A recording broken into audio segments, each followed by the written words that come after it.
I want the warmest sleeping bag I can get.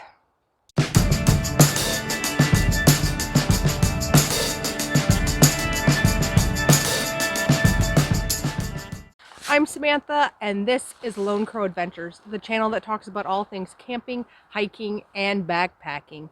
If it's your first time here, hit that subscribe button. There is a ton of great content on this channel. Today, I'm going to be introducing you to the sleeping bag that I use for wintertime car camping.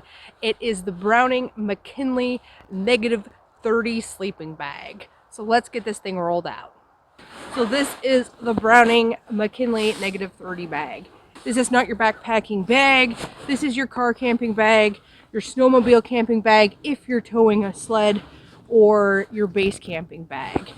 It's humongous. Yes, I'm aware. It's humongous. This thing comes in at a weight of 12 pounds and 12 ounces. I mean, it's ridiculous. I can't even get my arms all the way around it. It is huge. It is the warmest sleeping bag that I ever have had the pleasure of using, and it definitely will keep you warm and alive in some pretty dangerous situations, potentially deadly temperatures. When I'm looking online for negative rated sleeping bags, they tend to be really expensive, and that's because they're designed for backpacking and they have a down insulation, so they're designed to be lightweight. This one here comes with a temperature rating of -30, and it comes with a price tag of only 120 bucks. So it's really affordable if you're into car camping in the winter. Like I said, if you're going snowmobile camping, or if you're going to be doing an extended hunting trip, this is a sleeping bag for you. So I'm going to unpack this and we will go through a few more of the specifications. We're going to get this sleeping bag unrolled. One of the nice things about the sleeping bag is it comes with a really big compression sack.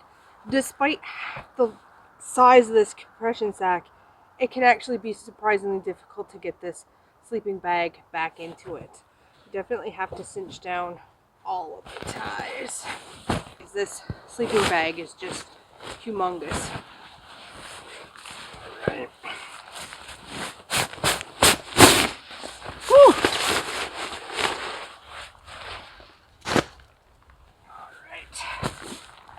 So you'll see the sleeping bag has 3 straps on the bottom. When it comes from the manufacturer, it's actually doubled over and rolled up, and these 3 straps are around it, so it's a little bit shorter because it's doubled up, but I have never been able to double it up like that and get it back into that original compression sack again. So I just roll it lengthwise and then clip, and then just stuff her in there. That's what I found works the best. So we have the black color on the bottom, a brown color on the top. We'll just roll her out here.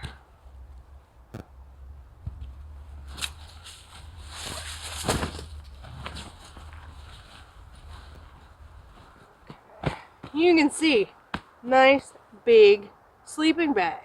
Alright, so before I crawl into the sleeping bag and show you a little bit more about it, I just wanted to go over some of the basic specifications of this bag. Obviously, we already talked, the temperature rating on the sleeping bag is -30 Fahrenheit.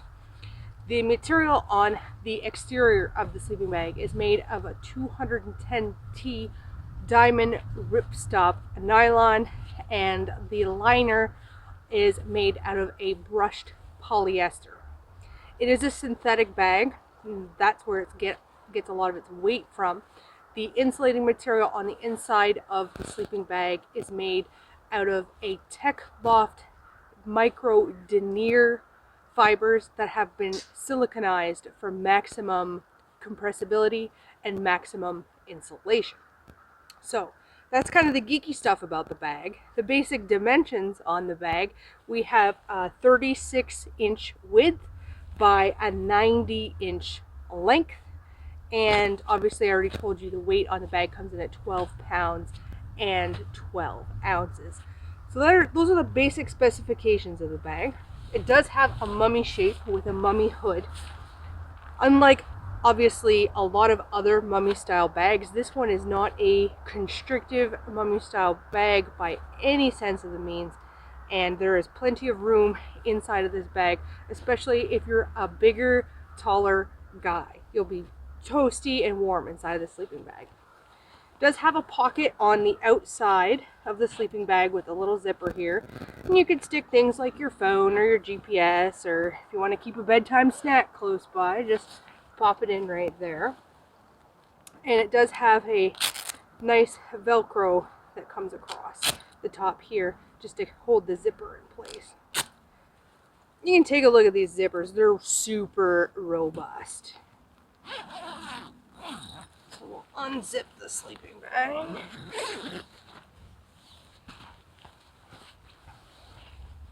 It does have a draft collar that is sewn right into the top, and it has a draft collar adjuster opposite to the side of the zipper with a toggle here, and that's going to cinch up the draft collar there.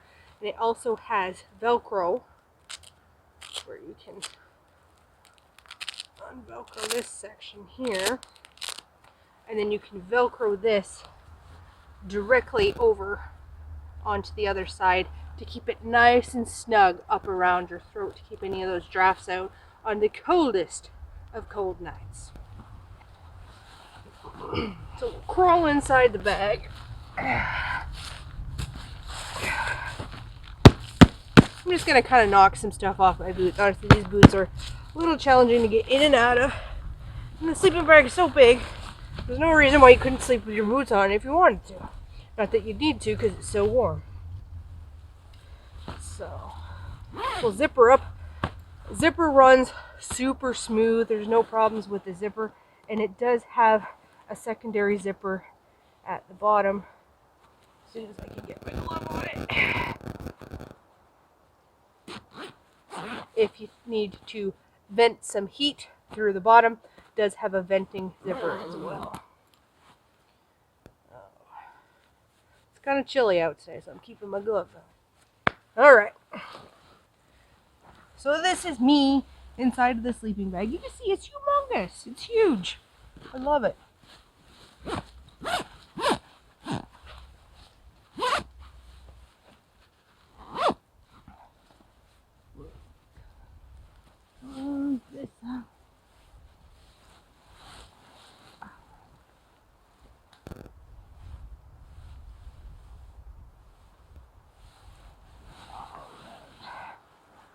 Here we are inside of the sleeping bag.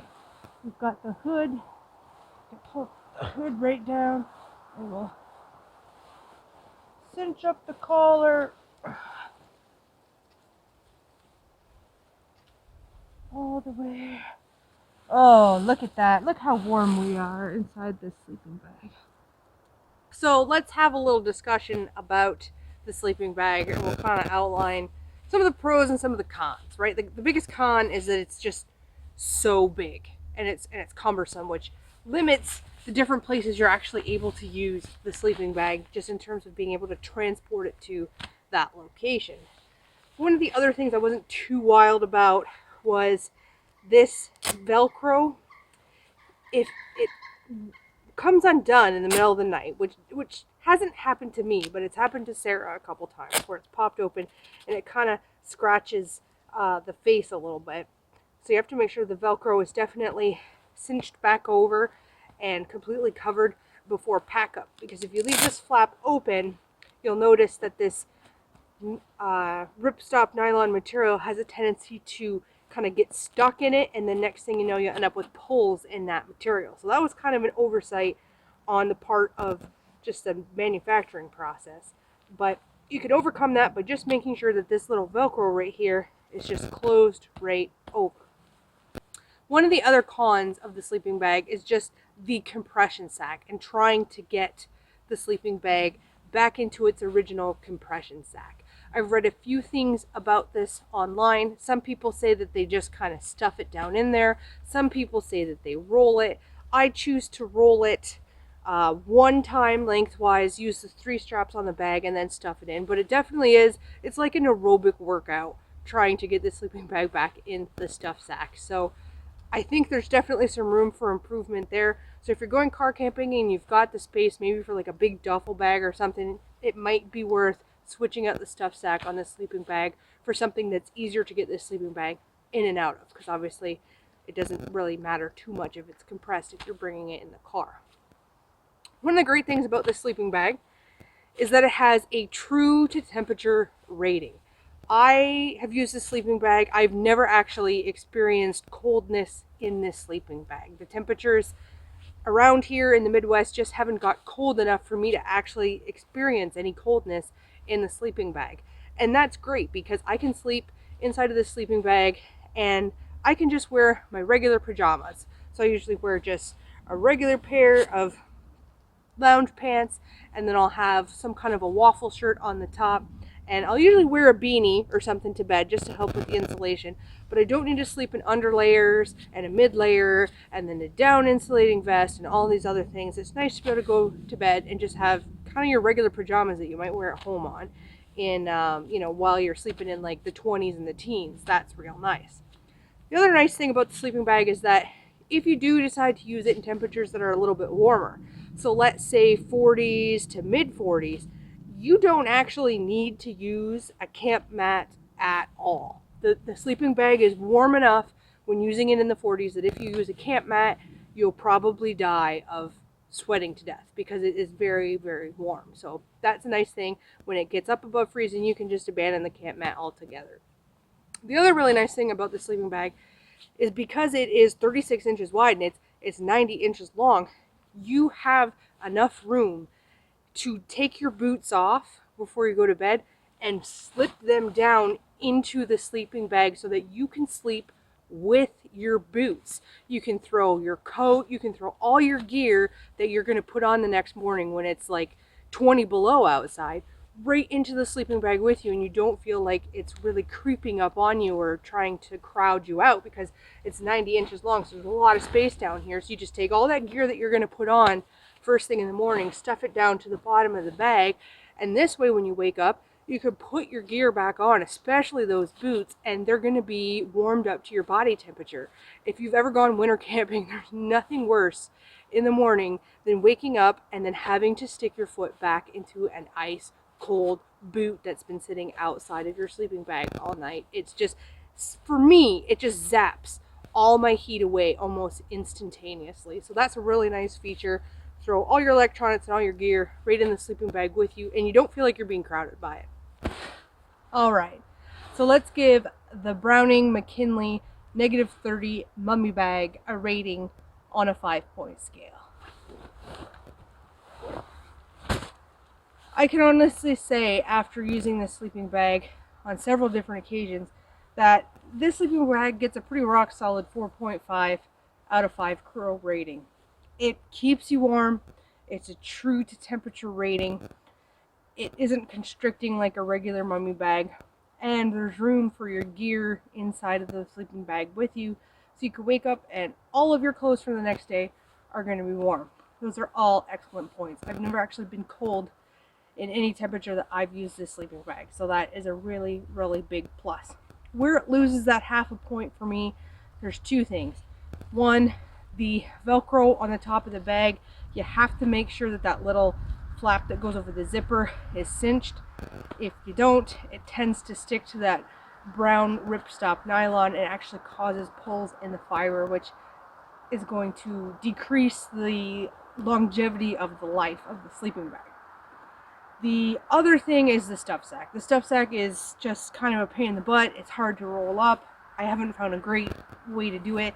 You saw a few moments ago, I mean, it's not impossible, but especially if you're doing like a winter car camping trip or something and you have to stop, pack up and unpack this sleeping bag several different times, eventually you get about 3-4 stops in and you're like, oh, I'm just gonna roll it up and throw it in the back seat and not even worry about the stuff sack, which is exactly what I did. But those are the two things. I mean, if you're looking for something for car camping that's going to keep you warm, if you're looking for something for car camping that's going to keep you alive and safe at deadly temperatures, this is an excellent sleeping bag. And the price is also a great point. For $120 for a -30-degree bag, it's pretty much unheard of on the market. So I would really strongly recommend this sleeping bag. Thanks for joining me. Hopefully you guys enjoyed the video and you learned something new. If you haven't already done so, now's the time. Hit that subscribe button And while you're here, you may as well check out a few of my other videos. Until next time, folks, we'll see you on the trails.